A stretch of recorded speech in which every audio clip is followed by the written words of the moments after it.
ಇತ್ತೀಚಿನ ದಿನಗಳಲ್ಲಿ ನೀವು ನೋಡ್ತಾ ಇರಬಹುದು ಸೋಷಿಯಲ್ ಮೀಡಿಯಾ, ಇನ್ಸ್ಟಾಗ್ರಾಮ್ ರೀಲ್ಸ್ನಲ್ಲಿ, ಫೇಸ್ಬುಕ್ನಲ್ಲಿ, ಯೂಟ್ಯೂಬ್ ಶಾರ್ಟ್ಸ್ನಲ್ಲಿ ಮೂವಿ ಥಿಯೇಟರ್ನಿಂದ ಹೊರಗಡೆ ಬರುವಾಗ ಅಳ್ತಾ ಇರೋದು, ಹೊರಗಡೆ ಬಂದ ತಕ್ಷಣ ಜೈ ಭವಾನಿ, ಜೈ ಶಿವಾಜಿ ಅಂತ ಜೈಕಾರ ಹಾಕೋದು ನೋಡಿರ್ತೀರ. ಕೆಲವು ಜನರಿಗೆ ಇವಾಗ ನಾನು ಯಾವ ಟಾಪಿಕ್ ಬಗ್ಗೆ ಹೇಳ್ತಿದ್ದೀನಿ ಅಂತ ಗೊತ್ತಾಗಿರ್ಬೋದು. ಇಟ್ಸ್ ಓಕೆ, ಗೊತ್ತಾಗಿಲ್ಲ ಅಂದರೂ ಈ ವಿಡಿಯೋನ ಕೊನೆವರೆಗೂ ನೋಡಿ, ಅದೇನು ಅಂತ ಹೇಳ್ತೀನಿ. ಇತ್ತೀಚೆಗೆ ತೆರೆಕಂಡ ಅಥವಾ 2025ರ ಮೊದಲನೇ ಐತಿಹಾಸಿಕ ಚಿತ್ರ, ಜನರು ತುಂಬ ಕಾತುರದಿಂದ ಕಾಯುತ್ತಿದ್ದ ಚಿತ್ರ, ಈಗ ಛತ್ರಪತಿ ಶಿವಾಜಿ ಮಹಾರಾಜರ ಜನ್ಮದಿನದ 5 ದಿನಗಳ ಮುಂಚೆಯಷ್ಟೇ ತೆರೆಕಂಡು 288 ಕೋಟಿ ಗಳಿಸಿ ಎಲ್ಲರ ಗಮನ ಸೆಳೆಯುತ್ತಿದೆ. ಇಷ್ಟೆಲ್ಲ ಹೇಳಿದ ಮೇಲೆ ಈ ಚಿತ್ರ ಯಾವುದು ಅಂತ ಗೊತ್ತಾಗಿರ್ಬೇಕಲ್ಲ, ಅದೇ ಚಾವಾ ಚಿತ್ರ. ಚಾವಾ ಎಂದರೆ ಸಿಂಹದ ಮರಿ. ಈ ಚಿತ್ರವು ಛತ್ರಪತಿ ಶಿವಾಜಿ ಮಹಾರಾಜರ ಪುತ್ರನಾದ ಸಂಭಾಜಿ ಮಹಾರಾಜರ ಜೀವನದ ಕುರಿತಾದ ಕಥೆಯನ್ನು ವಿವರಿಸುತ್ತದೆ. ಈ ಸಿನಿಮಾ ಶಿವಾಜಿ ಸಾವಂತ್ ಅವರ ಮರಾಠಿ ಕಾದಂಬರಿ ಚಾವಾದರ ರೂಪಾಂತರವಾಗಿದ್ದು, ಇದನ್ನು ಲುಕಾಚುಪಿ, ಜರಾ ಹಟ್ಕೆ ಜರಾ ಬಚ್ಕೆ, ಮಿಮಿ ಅಂತಹ ಹಾಸ್ಯ ಚಿತ್ರಗಳನ್ನು ಮಾಡಿರುವಂತಹ ಲಕ್ಷ್ಮಣ್ ಊಟೇಕರ್ ಅವರು ನಿರ್ದೇಶಿಸಿದ್ದಾರೆ ಮತ್ತು ಮ್ಯಾಡಾಕ್ಸ್ ಫಿಲ್ಮ್ ಅಡಿಯಲ್ಲಿ ದಿನೇಶ್ ವಿಜನ್ ಅವರು ನಿರ್ಮಿಸಿದ್ದಾರೆ. ಈ ಚಿತ್ರಕ್ಕೆ AR ರೆಹಮಾನ್ ಅವರ ಸಂಗೀತವಿದ್ದು, ಚಿತ್ರದ ಶೂಟಿಂಗ್ 2023ರಲ್ಲಿ ಪ್ರಾರಂಭವಾಗಿದ್ದು, ಚಿತ್ರ 2025ರ ಫೆಬ್ರವರಿ 14ರಂದು ತೆರೆಕಂಡಿದೆ. ಈ ಚಿತ್ರದಲ್ಲಿ ವಿಕಿ ಕೌಶಲ್, ರಶ್ಮಿಕಾ ಮಂದಣ್ಣ ಮತ್ತು ಅಕ್ಷಯ್ ಖನ್ನಾ ಮುಖ್ಯ ಪಾತ್ರಗಳಲ್ಲಿ ಕಾಣಿಸಿಕೊಂಡಿದ್ದಾರೆ. ಚಿತ್ರದಲ್ಲಿ ವಿಕಿ ಕೌಶಲ್ ಸಂಭಾಜಿ ಮಹಾರಾಜರ ಪಾತ್ರದಲ್ಲಿ, ರಶ್ಮಿಕಾ ಮಂದಣ್ಣ ಏಸುಬಾಯಿ ಪಾತ್ರದಲ್ಲಿ ಹಾಗೂ ಅಕ್ಷಯ್ ಖನ್ನಾ ಔರಂಗಜೇಬನ ಪಾತ್ರದಲ್ಲಿ ಕಾಣಿಸಿಕೊಂಡಿದ್ದಾರೆ. ಚಿತ್ರದ ಅವಧಿ 2 ಗಂಟೆ 35 ನಿಮಿಷವಾಗಿದ್ದು, ಕೊನೆಯ 30 ನಿಮಿಷಗಳು ಜನರನ್ನ ಭಾವುಕರನ್ನಾಗಿ ಮಾಡುತ್ತದೆ. ಇದರಲ್ಲಿನ ಒಂದೊಂದು ದೃಶ್ಯಗಳು ಒಂದೊಂದು ಕಥೆಯನ್ನು ಹೇಳುವ ಸಾಮರ್ಥ್ಯವನ್ನು ಹೊಂದಿದೆ. ಇದರಿಂದ ಈ ಚಿತ್ರದ ಕೆಲ ತುಣುಕುಗಳು ಚಿತ್ರಕಥೆಯ ಗಂಭೀರತೆಯನ್ನು ಕಡಿಮೆ ಮಾಡುತ್ತದೆ. ಇದರ ಬಗ್ಗೆ ಇನ್ನೂ ಹೇಳಬೇಕೆಂದರೆ, ಈ ಚಿತ್ರದ ಪಾತ್ರ ವಿಕ್ಕಿ ಕೌಶಲ್ನ ವೃತ್ತಿ ಜೀವನದ ಉರಿ ಚಿತ್ರದ ನಂತರದ ಒಂದು ಅತ್ಯಂತ ಶಕ್ತಿಶಾಲಿ ಪ್ರದರ್ಶನಗಳಲ್ಲಿ ಒಂದು ಎಂದು ಹೇಳಬಹುದು. 6 ವರ್ಷಗಳ ಹಿಂದೆ ಅಂದರೆ 2019ರಲ್ಲಿ 25 ಕೋಟಿಯಲ್ಲಿ ಚಿತ್ರಿಸಿದ ಉರಿ ಚಿತ್ರ ಒಂದು ಹೊಸ ದಾಖಲೆ ಜೊತೆಗೆ ಒಂದು ಹೊಸ ಅಭಿಮಾನಿಗಳ ಬಳಗವನ್ನೇ ಸೃಷ್ಟಿ ಮಾಡಿತ್ತು. ಈ ಚಿತ್ರ 300 ಕೋಟಿ ಗಳಿಸಿ ಚಿತ್ರತಂಡಕ್ಕೆ ಭಾರಿ ಆದಾಯವನ್ನ ಮಾಡಿಕೊಟ್ಟಿತ್ತು. ಇದಕ್ಕೆ ಒಂದು ಮುಖ್ಯ ಕಾರಣ ಅಂತ ಬಂದರೆ ಅದು ವಿಕಿ ಕೌಶಲ್. ವಿಕಿ ಕೌಶಲ್ನ ಉರಿ ಚಿತ್ರ ಆ ಟೈಮಲ್ಲಿ ಒಂದು ಸೆನ್ಸೇಷನ್ ಅನ್ನ ಸೃಷ್ಟಿ ಮಾಡಿತ್ತು. ಅದಾದ ನಂತರ ಪ್ರೇಕ್ಷಕರಿಗೆ ಮತ್ತೆ ಅವರ ಒಂದು ಹೊಸ ಐತಿಹಾಸಿಕ ಪಾತ್ರದ ಮೂಲಕ ಎಲ್ಲರ ಗಮನ ಸೆಳೆಯುತ್ತಿದ್ದಾರೆ.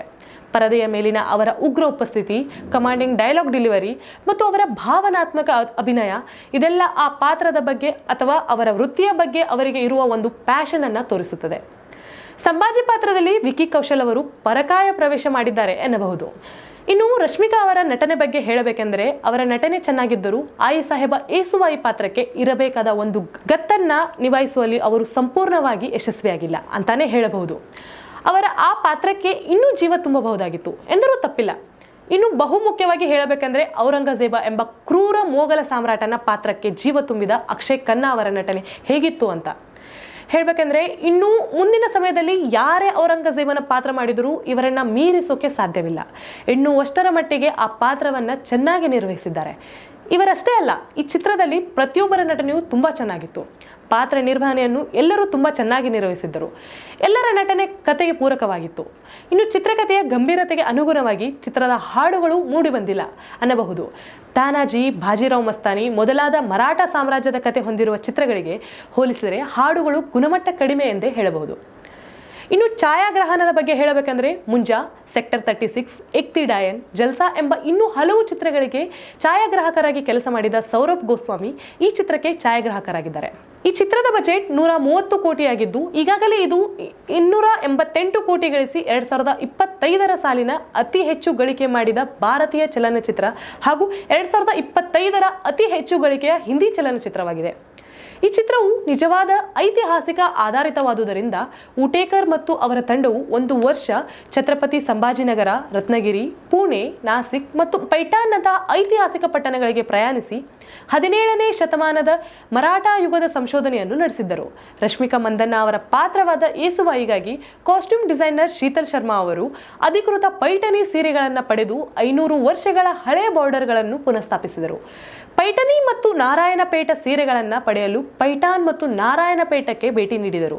ಕೊಲ್ಲಾಪುರ, ಸಾವಂತವಾಡಿ ಮತ್ತು ರತ್ನಗಿರಿಯಿಂದ ಪಾತ್ರಕ್ಕೆ ಬೇಕಾದ ಹೆಚ್ಚುವರಿ ಪರಿಕರಗಳನ್ನು ಸಂಗ್ರಹಿಸಲಾಯಿತು. ಒಟ್ಟಿನಲ್ಲಿ ಈ ಚಿತ್ರ ಈವರೆಗೆ ತೆರೆಕಂಡ ಬಾಲಿವುಡ್ನ ಅತ್ಯುತ್ತಮ ಐತಿಹಾಸಿಕ ಚಿತ್ರಗಳಲ್ಲಿ ಒಂದಾಗಿದೆ. ನೀವು ಐತಿಹಾಸಿಕ ಚಿತ್ರ ಪ್ರೇಮಿಗಳಾಗಿದ್ದಲ್ಲಿ ಖಂಡಿತ ಈ ಚಿತ್ರವನ್ನು ನೋಡಬಹುದು. ನೀವು ಕೊಡುವ ಹಣಕ್ಕೆ ಖಂಡಿತ ಮೋಸ ಆಗೋದಿಲ್ಲ. ನೀವು ಈ ಚಿತ್ರವನ್ನು ನೋಡಿ ಈ ಚಿತ್ರದ ಬಗ್ಗೆ ನಿಮ್ಮ ಅನಿಸಿಕೆಯನ್ನು ನಮ್ಮ ಕಾಮೆಂಟ್ ಬಾಕ್ಸ್ ಮೂಲಕ ತಿಳಿಸಿ.